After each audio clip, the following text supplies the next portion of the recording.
नमस्कार दोस्तों, बालकांड दोहा नंबर 10। कवन सो काज कठिन जग माही, जो नहीं होई तात तुम पाई। प्रिय लागई अति सबहि मम, भनित राम जस संग। दारु विचारु की करई को, बंदी मलय प्रसंग।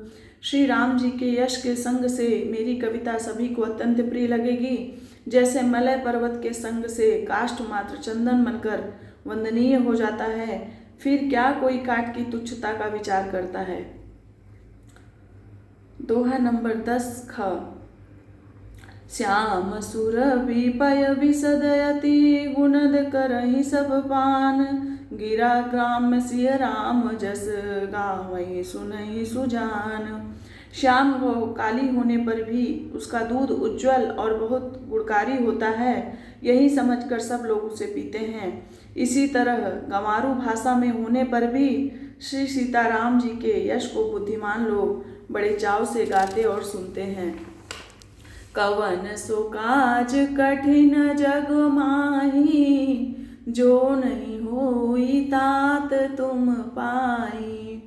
मणि मानिक मुकुता छवि जैसी, अहि गिरि गज सिर सोहन तैसी।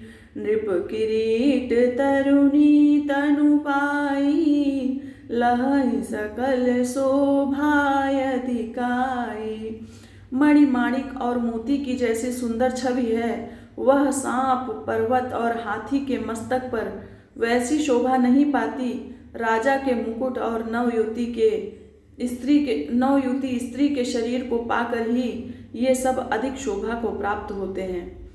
तैसे ही सुकवि कवित बुद्धि कहहि, उपजहि अनत अनत छवि लहै।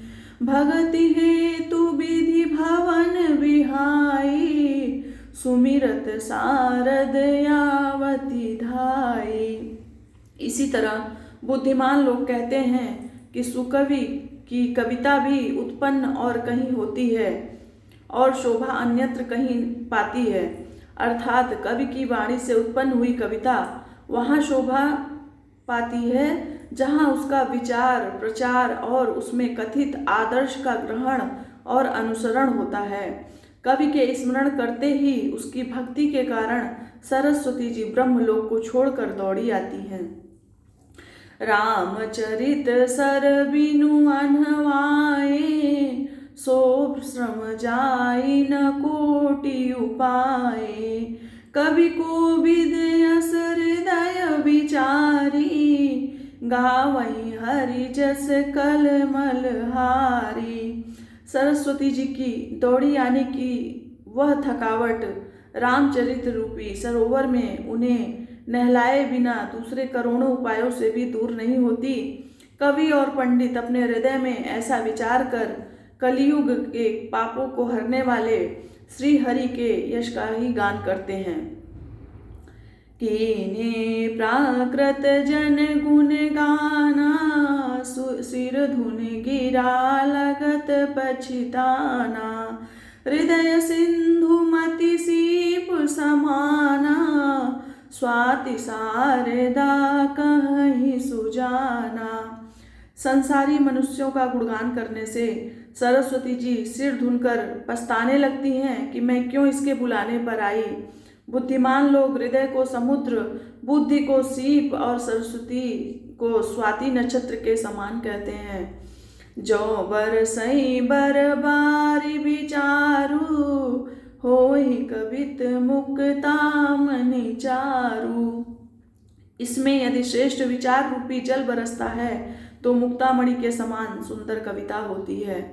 कवन सो काज कठिन जग माही, जो नहीं होई तात तुम पाई।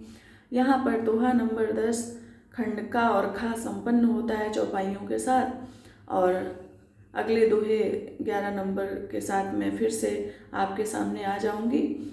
और आप सभी को जय श्री सीताराम, जय हनुमान।